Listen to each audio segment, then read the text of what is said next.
जीतेगा तो अब आराम से बैठ जाए। यही अपने काम ना अपने मत बिगाड़ो। एक बार शांति से बैठ जाए। आप सभी से अनुरोध है, आप सभी से अनुरोध है कि भारतीय जनता खुद भी स्वीकार करते हैं, उनको हार देखने के बाद अंदर से उद्वेलन पैदा होता है। स्वाभाविक है, होना भी चाहिए, पर राजनीति और सफलता है, सफलता बहुत नजदीकी खेल है। राजनीति की व्यवहारिकता यही है, कोई गारंटी नहीं देता आपकी जीत हो। और भारतीय जनता पार्टी ने आदरणीय सरवण जी को जब विधानसभा की टिकट देकर भेजा था तो गारंटी नहीं थी जीतेंगे। वो जो आज सरवण जी को जब हमने शुभकरण जी को टिकट देकर भेजा है तो गारंटी नहीं हम जीतेंगे। हम 2 बार जीते हैं लगातार, उस विश्वास पर हम मानते हैं कि ये जीतेंगे।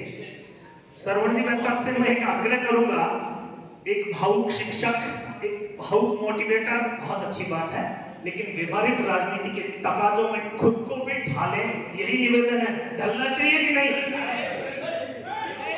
ढलना चाहिए कि नहीं?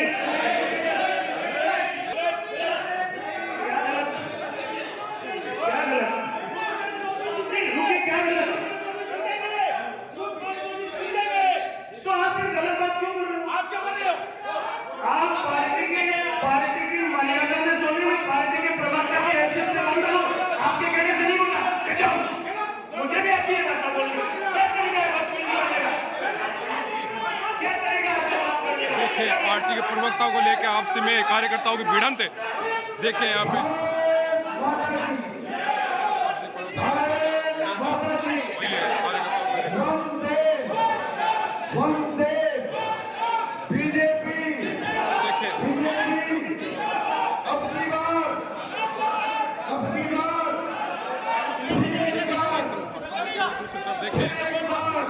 देखिए कार्यकर्ताओं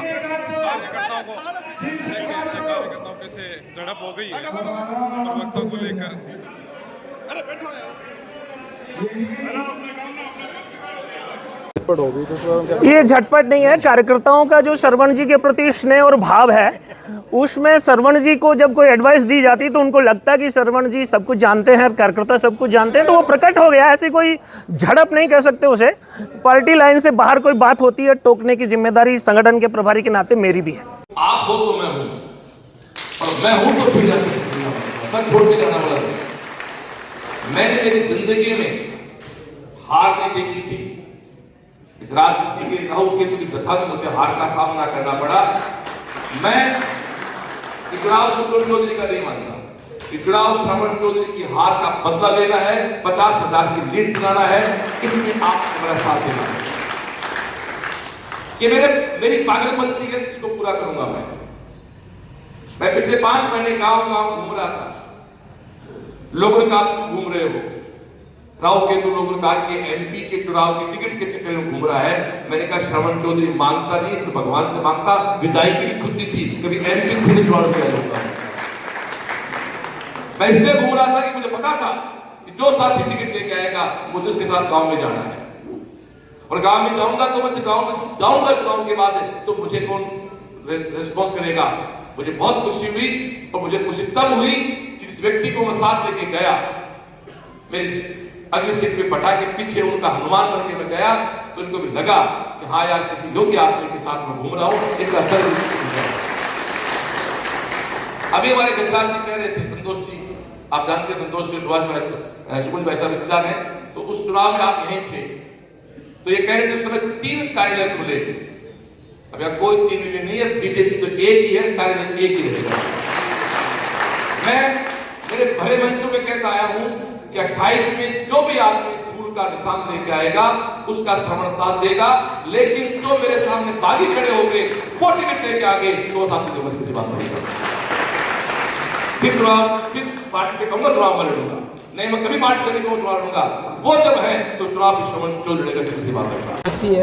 उस गांव से आपने शुरुआत की है, फतेहपुर के नगर सेठ के मंदिर से शुरुआत की है, यहाँ की नाथ संप्रदाय की जो भूमि है वहाँ से की है, तपोभूमि बुद्धगढ़ बाबा से की है, क्या कहेंगे इसको? सही है। आज प्रातः देव दर्शन के बाद हमने लोकसभा के चुनाव की का आगाज़ किया है चुनाव प्रचार का। और उस प्रचार में यहाँ के बाद सबसे पहले दीनवा लाडखानी जो शहीदों का गांव है, जहाँ 5-5, 6-6 मूर्तियाँ शहीदों की लगी हैं, उनको प्रणाम करके हमने काम की शुरुआत की है। हम सनातन संस्कृति के लोग हैं, हम इस बात को मानते हैं कि शहीदों का आशीर्वाद जिनको मिलता है वो लोग कहीं मुकाम तक पहुँचे बिना रुकते नहीं।